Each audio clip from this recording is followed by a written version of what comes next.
This is a bit like This Is Your Life, fashion photograph version of it. I'm going to jump around to a completely different photographer now, and a completely different photograph. Oh wow. Steven Meisel for Calvin Klein CK1, doing something which I think is a huge hit in terms of how the public saw it. Tell me a little bit about that session if you can, if you don't mind. I was on set, just standing there, relaxing, waiting, and then he was just like, "Don't move," and that's what most of those pictures ended up being, just very relaxed. It was such a relaxed shoot. We were all sitting up on the roof of the studio. Yeah. And I remember Stella said, "I think one day I'm going to wake up feeling really good from this." Because we were just like lying on the roof, taking in the sun, hanging out, and having a lovely time. And I just remember standing, waiting, and Steven just don't move, and that's sort of what the mood was, very just relaxed. Yeah. And you worked with Steven quite a few times now? Yeah, and quite a few times. He's very relaxing to work with. He just... Is he? Yeah, because he really makes you feel good. He's just really nice. Yeah. I mean, he's a phenomenon as a photographer. His work is consistently good, consistently kind of incredibly refined and incredibly elegant, and always kind of seems always to more or less hit the right place for the fashion. You know, he's always, he always kind of gets it right. It never looks out of fashion. Were you next to the rest of them? No. So you were by yourself, and you composited afterwards? Yeah. Okay. Because it doesn't make you appear like you're a bit of an outsider there. It was interesting that they saw it that way. Joe styled it, Joe McKenna, and he's. I think that he could really see me. Like, he seemed to really get me. The first time I worked with Steven, I was 16, and I was I was still living in Toronto, and I was in New York, and so we were doing this little thing for American Vogue. Well, it could have been a bigger thing, but I guess it ended up just being like a little small pictures on a couple pages or something, and I was on set for the first time with him, and then I just, while they were looking at the Polaroid, I got off the set and went and looked through Steven's record collection. I remember, and then how was his record collection? It was good, like the Rolling Stones and everything. Yeah. And then they were all like, "Where did she go?" Like, I had no idea. I just wandered off the set. Yeah.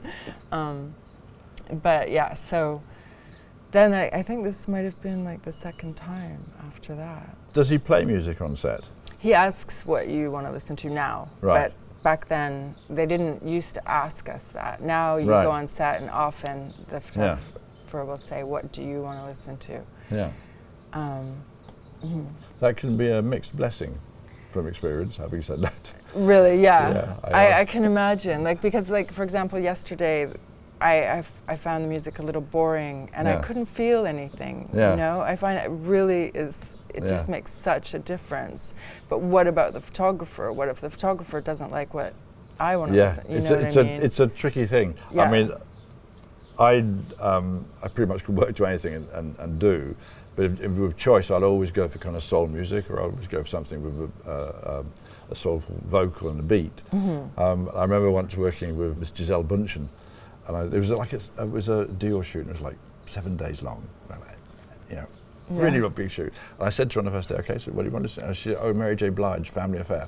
We listened to that track on repeat for 7 days. Really? Like every day. And actually, it didn't lose any of its kind of, whatever it was giving her. And she was obviously needed that to kind of do her thing and become the character that she was being sort of portrayed as. But I remember thinking, it's day 3, I know what she's going to ask for. And it kind of went on, but she's great, she does what she does. But sometimes it's a bit tricky when the model asks for something which is so kind of alien to what you want to do. But I guess it's exactly the same conversely for you.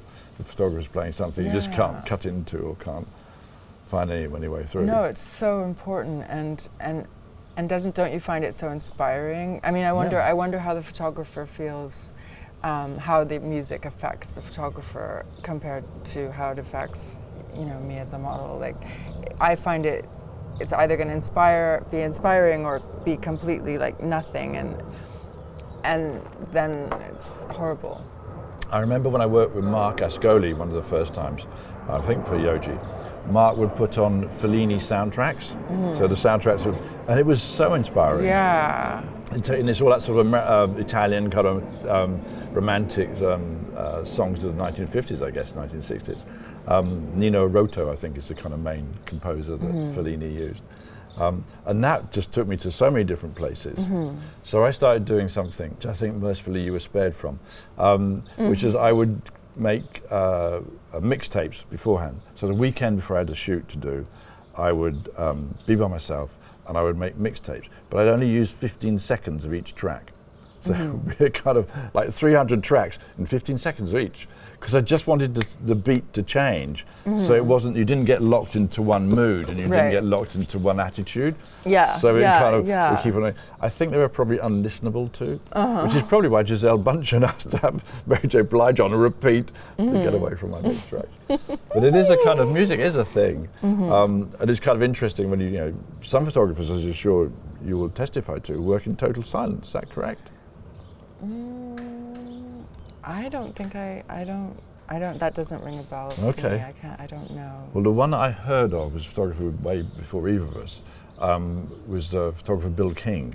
Oh, which I really? don't think you've ever met. No, I Bill King. didn't. He was that sort of 1970s white background, everybody jumping, lots of energy, you know, jumping, you know, throwing your hair over one shoulder and your bag over the other shoulder. There's one brilliant model who used to work with him, and sadly her name has escaped me for a second, who told me about how he worked. But she said it was in total silence. Nobody could speak other than Bill King, and there was no music playing, and everybody had to wear white kind of formal, you know, lab coats. It was all like kind of like a laboratory, apart from for Bill. And Bill was this sort of, you know, feisty American man who would be in this clean white studio in the daytime, and at night time he would go down to quite hardcore gay clubs in the evening. Got a total flip of things. Anyway, not divulging anything that isn't already out there. But, I love knowing that.